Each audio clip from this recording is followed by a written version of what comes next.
Hello boss, kamusta? Isang magandang gabi po sa inyo lahat. Bibigyan natin ng reaction yung video ni sa iyong araw, yung tungkol sa kung paano natin gugulin ang isang araw natin. Kung paano tayo sobrang kabisi. Kung nabibigyan pa ba natin ng oras ang Panginoon, 'di ba? Ganoon naman madalas kapag sobrang busy ka sa trabaho, problema, halos wala ka nang naititira din para sa sarili mo. Kaya itong video na to ay napakaganda talaga. Panoorin natin. At saka siya nga pala, kung hindi ka pa nakapag-subscribe sa ating YouTube channel, pa-subscribe na din po at pakit na rin po ang notification bell para ma-update ka po sa mga bagong videos na i-upload natin na sobrang interesting.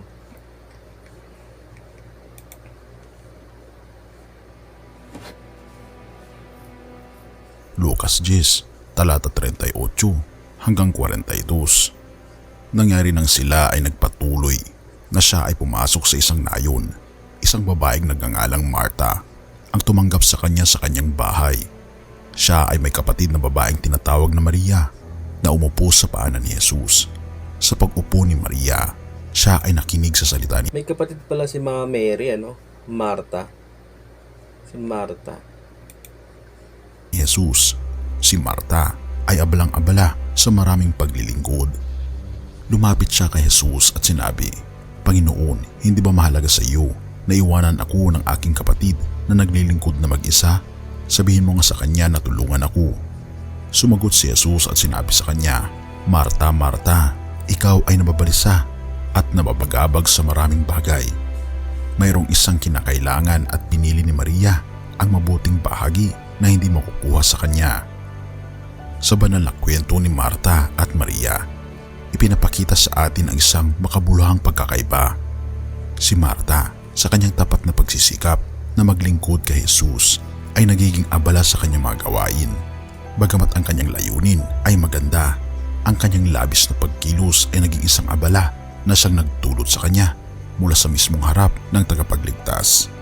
Dito'y natatagpuan ang isang malalim na aral para sa ating lahat. Kung minsan, kahit pa ang mabubuti ay maaaring magdulot ng pagkaabala at maiiwasan nito ang ating pag-iral sa pinakamahusay na landas. Sa mundo ngayon, ang konsepto ng pagkaabala ay lalong lumalakas. Ang panahon ng teknolohikal na pag-unlad at walang humpay na daloy ng impormasyon ay nagdadala ng kanilang sariling mga hamon. Isa sa mga pinakapansin na pagkaabala sa kasalukuyang lipunan ay ang social media platform. Ang mga ito ay talagang nagbago ng paraan. Tama naman siya mga boss, di ba? Hindi naman lingid siguro sa atin na simula nung nauso ang social media at saka smartphone, doon nadagdagan yung oras natin na pagiging abala natin dahil siyempre nalilibang tayo. Totoo yan, totoo. Ng ating pagkipag-ugnayan. Bagamat ang mga platform na ito ay maaaring magbigay ng koneksyon at mahalagang impormasyon, maaari rin tayong mawala sa walang tigil na pag-scroll na naglilipat sa ating mga isipan at puso mula sa ating Panginoong Hesukristo. Napatunayan sa mga pag-aaral na ang mga tao sa buong mundo ay gumugugol ng 3 hanggang 4 na oras kada araw sa kanilang mga smartphones. Maaari mag-iba ang datos na ito depende sa bansa, edad at iba pang demograpikong datos. Halimbawa, ang mga mas bata, lalo na ang mga nasa edad 18 hanggang 24 ay maaring kumugol na higit pa sa 4 hanggang 5 oras kada araw. Ang mga masyadong gumagamit ng smartphones ay maaring kumugol ng 7 o higit pang oras sa kanilang mga aparato kada araw. Isipin mo, maglaan ka ng 7 oras sa iyong cellphone. Hindi lang ito ukol sa social media, ito'y ukol sa pagkaabala ng mundo. Ang lipunan ay abala, ikaw ay abala. Baka naririnig mo pa ako habang gumagawa ka ng 3 iba pang mga bagay. Ikaw ay abala, ang lipunan ay supersoniko, nag-ooperate sa hyperdrive. Instant na kape, susunod na araw na delivery, instant ito, instant iyon. Hindi mo ba naisip na minsan ang 24 na oras ay hindi sapat para gawin ang lahat ng nais mong gawin sa isang araw? Kailangan mong pumasok sa trabaho, sunduin ang mga bata, kumuha ng insurance, mamili sa tindahan, alagaan ang iyong pamilya, mga kaibigan, ayusin ang mga bagay na nasira, bayaran ng mga bills, matulog, magising. Totoo yun mga boss. Yung sobrang pagiging busy natin. Simula paggising natin sa umaga, maliligo, maghahanda ng pagkain. Pera pa yun kung meron kang anak. Siyempre, bibigyan mo pa ng oras yun. Hanggang sa, yun, nagmamadali ka na. Start sa trabaho, pasok. Tapos, habang nasa trabaho ka, yung isip mo, nasa bahay, nasa mga anak, nasa pamilya. So, yun, naubos na yung oras mo na naman sa pagtatrabaho. Pagdating ng hapon, uwian na naman. Ganon ka busy. Hindi mo na mamalayan sa sarili mo na sobrang busy mo na pala. Idagdag mo pa ang pagkakaroon ng isang problema na siya pang talagang sobrang iniisip talaga natin. At uulitin ang lahat. Ang kultura ng mundo ay hindi pinapahalaga ng ating Panginoong Diyos. Hindi pinapahalaga ng kanyang salita. Tama naman. Hindi ito gusto ni Satanas na magising tayo sa katotohanan. Ang mga tao ay nasusuhulan, nagugugol ang oras sa mga bagay na walang halaga. Ibinuo ni Satanas ang kultura ng mundo para tayo ay maging abala. Gusto tayo. Yun ang gusto ni Satanas talaga. Yung maging abala tayo. Yung tipong mawawalan na tayo ng oras sa Panginoon. Kaya yung paglilibang na yan talaga, hindi rin nakakabuti talaga. Kung minsan yan pa yung nagiging way para mapalayo tayo. Ang ganda, tama naman eh. Tayo maging lalong abala at lalong makalimutan ang ating Yan ang Panginoong sinasabi Diyos. ko. Maaari ba akong mag-confess ng totoo sa iyo?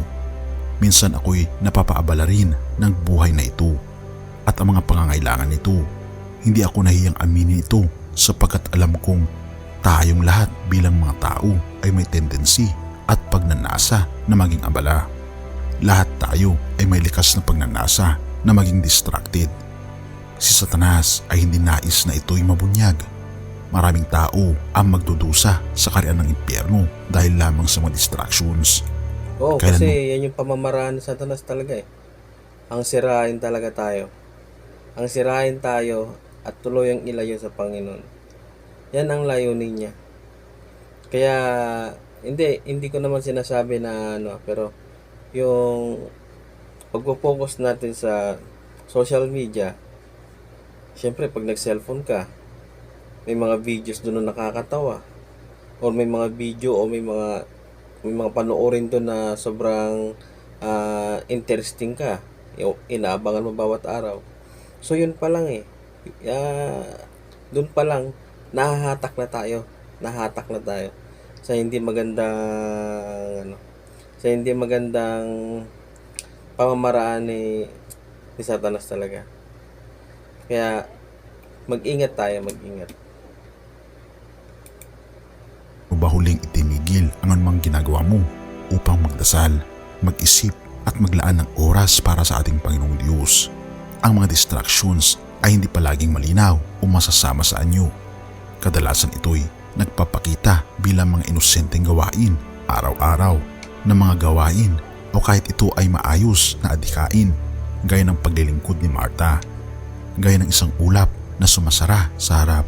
Ang mga distractions ay maaring magpulag sa atin sa mas mataas na espiritual na paglalakbay. Sa gitna ng mga hamon ng buhay, hindi lamang basta pagtupad sa mga gawain ng panganib, kundi ang pagsasakripiso ng ating relasyon para sa ating Panginoong Diyos. Kaya't ang hamon sa atin ay ang pagpapasya. Maglalaan ka ba ng oras para sa ating Panginoong Diyos o ipagpapaliban ito? Kayo mga boss, yung ganong tanong, maglalaan ka ba ng oras para sa Panginoon? Kahit na nandun ka sa sitwasyon na sobrang busy ka. Ito para sa akin lang.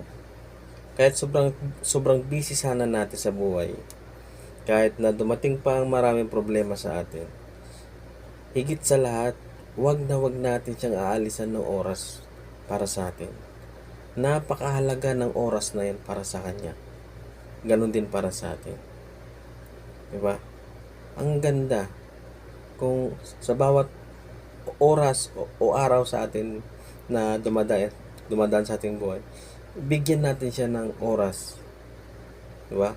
Kasi kung nakakapag-google nga tayo ng ilang oras sa pag-social media, sa pag-Facebook, sa pag-YouTube, sa paglalaro ng cellphone, diba? Mas higit na dapat siya ang bigyan natin ng oras, diba? Kasi kung hindi mo siya bibigyan ng oras, wala na. Tuluyan kang mapapalayo sa kanya. Hindi siya ang lumalayo sa'yo, kundi ikaw ang gumagawa ng dahilan para lumayo ka. Diba? Ano ang pangunahing prioridad mo? Napagpasyan mo na ba kung paano ka aksyon? Ngayon, hindi bukas. Ang tamang panahon ay ngayon. Huwag mong ipagpaliban ang pagtutok sa ating Panginoong Jesucristo. Huwag mong hayaang magpatuloy ang hamon sa pagkakaroon ng tahimik na pagmumuni-muni dahil sa malugod na ingay ng mundo. Ngayon ang mga distractions ay hindi palaging malinaw o masasama sa anyo. Kadalasan ito'y nagpapakita bilang mga inosenteng gawain, araw-araw na mga gawain, o kahit mga maayos na adhikain gaya ng paglilingkod ni Marta. Gayon din tayo ay naging sagabal para sa ating sarili. Mas masarap kasi sa buhay yun yung tipong ganun. Diba mga boss? Sa pagiging busy mo, tapos binibigyan mo ng oras ang Panginoon sa'yo, parang parang hindi ka rin nakakaramdam ng bigat sa pakiramdam. Kasi alam na rin niya yung nasa puso mo eh. Hindi mo man hilingin, hindi mo man sabihin sa kanya na, Panginoon, pakiramdaman mo ako, kailangan kita. Kahit hindi mo sabihin yun, alam niya na kailangan mo siya. Kaya sana guys, kahit sobrang busy natin, bigyan natin siya ng konting oras para sa atin. Kasi para sa atin din yan. Tsaka, kung napapansin nyo, yung mga kabataan ngayon na sobrang naa-addict na sa mga online games, ganyan, o mga Facebook, o yung mga TikTok, hindi sa paninira guys, pero pansinin nyo, di ba? Ang haba ng oras na binibigay nila doon. Pero tanungin mo sila, kung nabibigyan ba nila ng oras ng Panginoon, di ba? Comment po kayo sa baba kung ano po ang inyong komento at reaction dito sa videos na to natin tinatalakay ngayon. Kung nararamdaman mo ang pangangailangan na magpatuloy sa pag-aksyon, isaisip mo ang diwa ng banal na kasulatan. Ibinahagi ng ating Panginoong Hesus ang mga salitang ito. Huwag mong hayaang magpatuloy ang kaaway na humawak ng oras mo. Huwag mong hayaang ipitin ka sa mga pagkakataon na may mabuting layunin pero maaring magdulot ng pag-aabala. Kaya't ngayon, sa kabila ng mga hamon ng buhay, piliin mo na maglaan ng oras para sa ating Panginoong Hesus. Sa pagtutok sa ating Panginoong Hesukristo, magiging malinaw ang direksyon ng buhay mo sa pagpapasya na ito. Kasi mga boss, ikaw kasi ang mamimili eh. Hindi ang Panginoon, hindi si Satanas ang mamimili, kundi ikaw. Kung kanino mo gusto, kung kanino mo ibibigay yung oras mo, o ialay mo ang yung buhay o kaluluwa, ganun. Ikaw ang magdi-decide niyan. Kaya napakahalaga na dito pa lang maging matalino ka na. Itinataguyod mo ang pagpaprioritize sa ating Panginoong Jesucristo dito sa lupa at sa kanya ring itatayo na pagtatagpo sa langit. Hindi ka basta maging abala para sa ating Panginoong Diyos. Huwag pahintulutan na ang kalaban ay gawin kang sobrang abala. Hindi ka basta maging abala para sa ating Panginoong Diyos. Dahil ang paglalaan ng oras para sa ating Panginoong Diyos ay ang pagsisave ng oras para sa buhay na walang hanggan.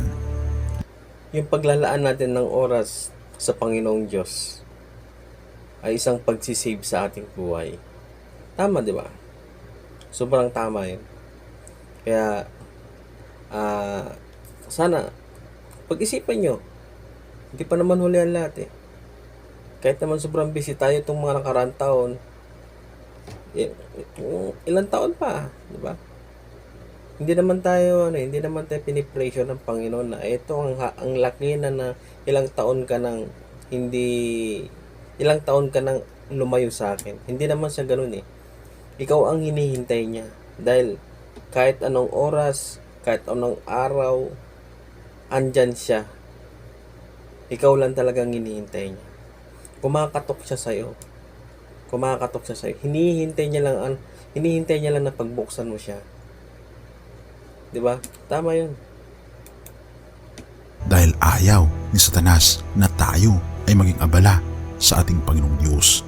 Tama 'yun. Ngunit sasabihin ko sa iyo, kung tayo ay nag-spend Kasi ito guys ayun nga, Satanas. Ayaw ni Satanas na sobrang busy tayo sa Panginoon. Ayaw ni Satanas na ibigay natin lahat ng oras natin sa Panginoon. Gumagawa siya ng way para ikaw ay mahatak niya. Para ikaw ay malibang niya. Tama 'yun. Tama sinabi. Itong video na to talaga nagustuhan ko kung bakit ko to ginawang content ngayon kasi talagang ang daming aral na matututunan, ang daming aral na madidiscover, di ba? Kaya ang ganda. mas maraming oras sa ating Panginoong Diyos. Ito ay dumaragdag ng ating buhay at nagkokonek sa buhay na walang hanggan. Purihin ang ating Panginoong Diyos at salamat mga kaibigan sa iyong panonood. Tayo'y manalangin. Ama naming banal, makapangyarihan naming Diyos, kami po'y lubos na nagpapasalamat sa inyo sa pagpapaalala sa amin na ang aming mundo, Panginoon, ay dinadirect kami sa kaisipan ng pagiging abala sa mga routine na aming ginagawa, ngunit wala itong patutunguhan. Tulungan kami, Panginoon, na maglaan ng mas maraming oras para sa inyo upang sa ganun, Panginoon, makita po namin ang kalagahan ng buhay, na ang aming buhay, Panginoon, sa lupa ay hindi po dito nagtatapos, bagkus ito po ay kumukonekta sa buhay na walang hanggan sa langit na bayan na inyo pong inihanda para sa bawat isa. Salamat, Panginoon, sa inyong mga pangako at salamat sa aming Panginoon sa Kristo na siya'y nabayubay sa krus upang kami magkaroon ng ganitong mga pribilehiyo sa langit na bayan. Kasama po namin kayo at ang aming pamilya. Purihin ka, o aming Panginoong Diyos, at patawarin po kami sa lahat ng aming pagkukulang at pagkakasala. Pagkat ito ay aming samot hiling sa matamis na pangalan ng aming Panginoong Jesus. Amen. Amen. So yun guys, sana meron tayong napulot na aral sa video na to. At sana nakuha nyo yung ibig niyang sabihin. Kung meron man akong hindi nabanggit dito sa video sa to, kayo na po ang bahala. Mag-comment po kayo sa baba kung ano pong masasabi ninyo. Kung ito ba ay tama o hindi. Kayo po makapag-decide yan.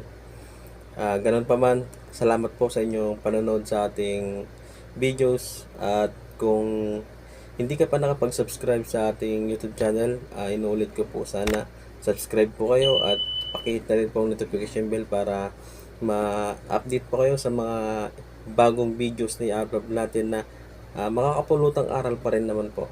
Tsaka salamat po sa inyong pagtitiwala. God bless po.